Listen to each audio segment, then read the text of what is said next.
Hello students, welcome to law excellence IAS academy.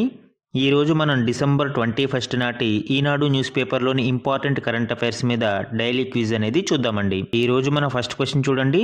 ఇటీవల వార్తల్లో ఉన్న ప్యాన్జిర్ ఎస్ గగనతల రక్షణ క్షిపణి వ్యవస్థకు సంబంధించి క్రింది ప్రకటనలను పరిగణించండి. సో యాక్చువల్గా ఈ ప్యాన్జిర్ ఎస్ గగనతల రక్షణ క్షిపణి వ్యవస్థ గురించి ఈరోజు లీడ్ ఆర్టికల్ రావడం జరిగిందండి. సో ఆ కంటెక్స్ట్లో ఈ క్వశ్చన్ని ఫ్రేమ్ చేశాము. ఫస్ట్ వన్ చూడండి. ఇది క్లిష్టమైన అవస్థాపన మరియు సైనిక ఆస్తులను రక్షించడానికి రూపొందించబడిన స్వల్ప శ్రేణి ఉపరితలం నుండి గగనతల క్షిపణి వ్యవస్థ, అంటే short range surface to air missile system. Yes, statement 1 అనేది కరెక్ట్ అండి. ఇది మిలిటరీ యొక్క ఆస్తులు మరియు క్రిటికల్ ఇన్ఫ్రాస్ట్రక్చర్ని కాపాడడంలో సహాయపడుతుంది. అండ్ సెకండ్ వన్ చూడండి. ఇది డిఆర్డిఓ ద్వారా స్వదేశీయంగా అభివృద్ధి చేయబడింది. సో యాక్చువల్గా సెకండ్ స్టేట్మెంట్ రాంగ్ అండి. ఎందుకు? దీనిని ఇండియా మరియు రష్యా సంయుక్తంగా సంయుక్తంగా అభివృద్ధి చేస్తున్నాయి. యాక్చువల్గా రష్యా ఆల్రెడీ దీనిని ఉపయోగిస్తూ ఉంది. ఇప్పుడు భారతదేశంతో పార్ట్నర్షిప్లో జాయింట్ డెవలప్మెంట్ కోసం దీనిని పార్ట్నర్షిప్ కుదుర్చుకోవడం జరిగింది. సో ఆన్సర్ ఏమవుతుందండి? అప్పుడు A one only is the correct answer. A అనేది ఇక్కడ మనకి కరెక్ట్ ఆన్సర్ అవుతుంది. మన సెకండ్ క్వశ్చన్ చూడండి. సంయుక్త పార్లమెంటరీ కమిటీకి సంబంధించి క్రింది వాటిలో సరైనవి ఏవి? సో జాయింట్ పార్లమెంటరీ కమిటీ అనేది ఈరోజు న్యూస్లో ఉందండి. ముఖ్యంగా 129th కాన్స్టిట్యూషనల్ అమెండ్మెంట్ బిల్ అనేది జేపీసీకి రెఫర్ చేయడంలో మనకి ఈ కంటెక్స్ట్ అనేది మనము దీనిని క్వశ్చన్ ఫ్రేమ్ చేయడం జరిగింది. ఫస్ట్ స్టేట్మెంట్ చూడండి. ఇది ఒక నిర్దిష్ట విషయం లేదా బిల్లును క్షుణ్ణంగా పరిశీలించడానికి పార్లమెంటుచే ఏర్పాటు చేయబడిన తాత్కాలిక కమిటీ. స్టేట్మెంట్ 1 అనేది కరెక్ట్ అండి. ఎందుకు? ఇది ఒక అడ్హాక్ తాత్కాలిక కమిటీ మాత్రమే. ఏదైనా బిల్లును స్క్రూటినీ చేయడం కోసం పార్లమెంటుచే ఇది ఏర్పాటు చేయబడుతుందండి. So answer first statement correct ఇక్కడ మనకి. సెకండ్ వన్ చూడండి. జేపీసీ ఎల్లప్పుడూ లోక్సభ సభ్యుడి అధ్యక్షతన ఉంటుంది. So always chaired by Lok Sabha member. యాక్చువల్గా సెకండ్ స్టేట్మెంట్ కూడా కరెక్టే. అండ్ జేపీసీలో బోత్ లోక్సభ మరియు రాజ్యసభ నుంచి సభ్యులు ఉన్నా కూడా chaired by Lok Sabha member only. అధ్యక్షులు ఎప్పుడూ కూడా లోక్సభ నుంచే తీసుకుంటారు. అండ్ దీంట్లో బోత్ అపోజిషన్ మరియు రూలింగ్ పార్టీ సభ్యులు కూడా ఉంటారు. ఒక నిర్దిష్ట విషయంపై చర్చ కోసం ఈ జేపీసీని ఏర్పాటు చేయడం జరుగుతుందండి. సో సెకండ్ స్టేట్మెంట్ కూడా కరెక్టే ఇక్కడ మనకి. థర్డ్ వన్ చూడండి. జేపీసీ చేసిన సిఫారసులను ప్రభుత్వం అనుసరించడం తప్పనిసరి, మ్యాండేటరీయా? యాక్చువల్గా థర్డ్ స్టేట్మెంట్ అనేది రాంగ్ అండి. ఎందుకు? JPC committee recommendations are only advisory nature మాత్రమే, ఇవి మ్యాండేటరీ కాదు. కాబట్టి third statement wrong. So answer ఏమవుతుందండి? Third statement wrong. 1 and 2 correct. కాబట్టి C is the correct answer ఇక్కడ మనకి. మన నెక్స్ట్ క్వశ్చన్ చూడండి.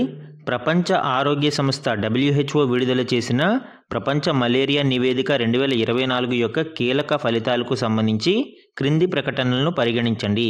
సో రీసెంట్గా రిలీజ్ అయిన వరల్డ్ మలేరియా రిపోర్ట్ ప్రకారం ఈ కీ ఫైండింగ్స్ గురించి ఈ క్వశ్చన్ ఫ్రేమ్ చేయడం జరిగిందండి. ఫస్ట్ స్టేట్మెంట్ చూడండి. ప్రపంచవ్యాప్తంగా మలేరియా కేసులు 2022 కంటే 2023లో పెరిగాయి. సో ఈ 2024 నివేదిక 2023 యొక్క ఫైండింగ్స్ని తెలియజేస్తుంది. దీని ప్రకారం ఫస్ట్ స్టేట్మెంట్ అనేది కరెక్ట్ అండి. ఎందుకు? ప్రపంచవ్యాప్తంగా మలేరియా కేసులు 2023లో పెరిగాయి. సుమారు 263 మిలియన్ మలేరియా కేసులు ఇప్పుడు ఉన్నాయి కంపేర్డ్ టు 2022లో మనకి 58.6% మంది 1000 మంది పాపులేషన్లో ఉంటే 2023లో అది 60.4 మంది 1000 పాపులేషన్కి మలేరియా కేసులు పెరిగాయండి. సో అప్పుడు ఆన్సర్ ఏమవుతుంది? ఫస్ట్ స్టేట్మెంట్ అనేది ఇక్కడ కరెక్ట్. సెకండ్ వన్ చూడండి.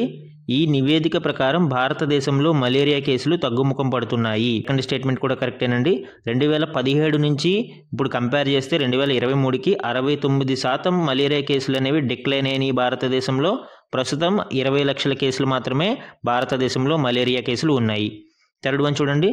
2024లో భారతదేశం మలేరియా అధికంగా ఉండే high burden to high impact గ్రూప్లోకి అధికారికంగా ప్రవేశించింది. యాక్చువల్గా ఈ రెండు స్టేట్మెంట్లు అబ్జర్వ్ చేస్తే బోత్ ఆర్ కాంట్రాడిక్టరీ. అంటే ఏదే 2 కరెక్ట్ అయితే 3 రాంగ్ అవుతుంది, 3 రాంగ్ అయితే 2 కరెక్ట్ అవుతుంది. అధికంగా ఉండే గ్రూప్లోకి ప్రవేశించింది అంటే కేసులు ఎక్కువ అవ్వాలి. ఇక్కడ తగ్గుముఖం పడుతున్నాయి కాబట్టి థర్డ్ స్టేట్మెంట్ కాంట్రాడిక్టరీ ఉంది. కాబట్టి థర్డ్ వన్ రాంగ్ యాక్చువల్గా మనకి. ఇప్పటి వరకు భారతదేశం ఈ గ్రూప్లో ఉండేది. ఇప్పుడు ఈ గ్రూప్ నుంచి భారతదేశం అధికారికంగా బయటపడింది.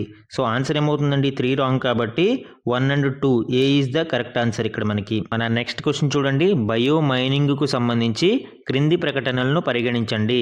సో ఈరోజు బయో మైనింగ్ టెక్నిక్కి సంబంధించిన న్యూస్ ఆర్టికల్ రావడం జరిగింది. ఆ కంటెక్స్ట్లో ఈ క్వశ్చన్ని ఫ్రేమ్ చేశామండి. ఫస్ట్ వన్ చూడండి. ఇది ఖనిజాలు మరియు ఇతర ఘన పదార్థాల నుండి సూక్ష్మజీవులను ఉపయోగించి లోహాలను వెలికితీసే సాంకేతికత. ఈ బయో మైనింగ్ ఈ రెండింటిని మనము ఫ్రాగ్మెంట్ చేస్తే, దీనిని విడదీస్తే, బయో అంటే జీవ సంబంధమైన అంటే సూక్ష్మజీవులు వాటిని ఉపయోగించి, మైనింగ్ అంటే లోహాలను వెలికి తీయడం. సో ఈ రెండింటిని ఫ్రాగ్మెంట్ చేస్తే ఆన్సర్ వచ్చేస్తుంది మనకి ఫస్ట్ స్టేట్మెంట్. సో 1 అనేది ఇక్కడ కరెక్ట్. సెకండ్ వన్ చూడండి. లోహాలతో కలుషితమైన ప్రదేశాలను శుభ్రం చేయడానికి ఈ పద్ధతులను ఉపయోగించవచ్చు. సెకండ్ స్టేట్మెంట్ కూడా కరెక్టేనండి. ఎక్కడైతే డంప్స్, లెగసీ డంప్స్ ఉంటాయో అందులో ఈ బయో మైనింగ్ టెక్నిక్స్ ద్వారా లోహాలని శుభ్రం చేసి వెలికి తీస్తారు. సో అలాగ మనము ఈ వేస్ట్ని ట్రీట్మెంట్ చేయడానికి ఈ బయో మైనింగ్ టెక్నిక్స్ అనేవి ఉపయోగపడతాయి. యాక్చువల్గా ఆంధ్రప్రదేశ్ ప్రభుత్వం ఈ టెక్నిక్ని అడాప్ట్ చేసుకుంటుంది. అందుకే ఈరోజు అది న్యూస్లో రావడం జరిగింది. అండ్ థర్డ్ స్టేట్మెంట్ చూడండి. వేరు చేయవలసిన లోహం నేరుగా కరిగిపోయినప్పుడు మాత్రమే బయో మైనింగ్ సాధ్యమవుతుంది. ఇక్కడ స్టేట్మెంట్స్ని చూడండి. ఇన్కరెక్ట్ స్టేట్మెంట్ అని అడిగాడు. సో మనకి 1, 2 కరెక్టే కాబట్టి 1, 2 ఉన్నాయి తీసేస్తాం. సి అండ్ డి ఉన్నాయి. అంటే ఆల్ దే అబౌవ్ అంటే ఈ 3 కరెక్ట్ అయితే డి అవ్వాలి. 3 రాంగ్ అయితే ఇక్కడ మనకి సి కరెక్ట్ అవ్వాలి. సో ఇక్కడ అబ్జర్వ్ చేస్తే మనకి బయో మైనింగ్ అనేది 2 రకాలుగా ఉంటుందండి. బయో అంటే చాలా టెక్నిక్స్ ఉంటాయి. అందులో బయో లీచింగ్, బయో ఆక్సిడేషన్ అంటారు. వేరు చేయవలసిన లోహాలు నేరుగా కరిగిపోతే దానిని బయో లీచింగ్ అంటారు. అలా కాకుండా అది ఎన్రిచ్ అయితే బయో ఆక్సిడేషన్ అంటారు. సో మనకి 2 రకాలుగాను ఇక్కడ బయో మైనింగ్ సాధ్యమవుతుంది కాబట్టి third statement wrong. Incorrect statement అడిగాడు కాబట్టి C is the correct answer ఇక్కడ మనకి. ఈరోజు మన లాస్ట్ క్వశ్చన్ చూడండి. భారత నావికాదళం యొక్క సర్వే వెజల్ ప్రాజెక్ట్ కింద ఏ నౌకలు నిర్మించబడ్డాయి? సర్వే వెజల్ ప్రాజెక్ట్ యాక్చువల్గా తెలుగు ట్రాన్స్లేషన్ పర్ఫెక్ట్గా రాలేదండి. సర్వే నౌకల ప్రాజెక్ట్ అంటాం మనం దీనిని. ఈ సర్వే నౌకల ప్రాజెక్ట్ కింద ఏ నౌకలు నిర్మించబడ్డాయి అంటే మనం ఇక్కడ 3 నౌకలు ఇచ్చాడు. ఈ 3 కూడా మనకి ఈరోజు న్యూస్లో ఉన్నాయి. కరెక్ట్గా చూడండి. INS Samarthak, INS Nirdeshak, INS Sandhayak. So ఈ 3 నౌకలు ఈరోజు న్యూస్లో ఇవ్వడం జరిగింది. దీంట్లో ఏ నౌకలు సర్వే నౌకల ప్రాజెక్ట్ కింద నిర్మించబడుతున్నాయి అంటే ఆన్సర్ ఏమవుతుందండి? యాక్చువల్గా ఐఎన్ఎస్ సమర్థక్ అనేది మల్టీపర్పస్ వెజల్, ఇది సర్వే వెజల్ కాదు. కాబట్టి 1 అనేది రాంగ్ మనకి. 1ని తీసేస్తే ఏమవుతుంది? Answer B is the correct answer అవుతుంది ఇక్కడ మనకి. యాక్చువల్గా ఐఎన్ఎస్ నిర్దేశక్ మరియు ఐఎన్ఎస్ సంధాయక్ అనేవి ఈ ప్రాజెక్ట్ కింద నిర్మించబడుతున్నాయి అండి. ఐఎన్ఎస్ సంధాయక్ మనకి first vessel, INS Nirdeshak second vessel. ఇవి కాకుండా ఇంకొక 2 వెజల్స్ ఉన్నాయి. మొత్తం 4 వెజల్స్ ఈ ప్రాజెక్ట్లో నిర్మించబడతాయి. సో ఆన్సర్ ఏమవుతుందండి? 2 అండ్ 3. సో ఇవి ఈరోజు ఈనాడు న్యూస్ పేపర్లోని ఇంపార్టెంట్ కరెంట్ అఫైర్స్ మీద డైలీ క్విజ్ అండి. Thank you for watching.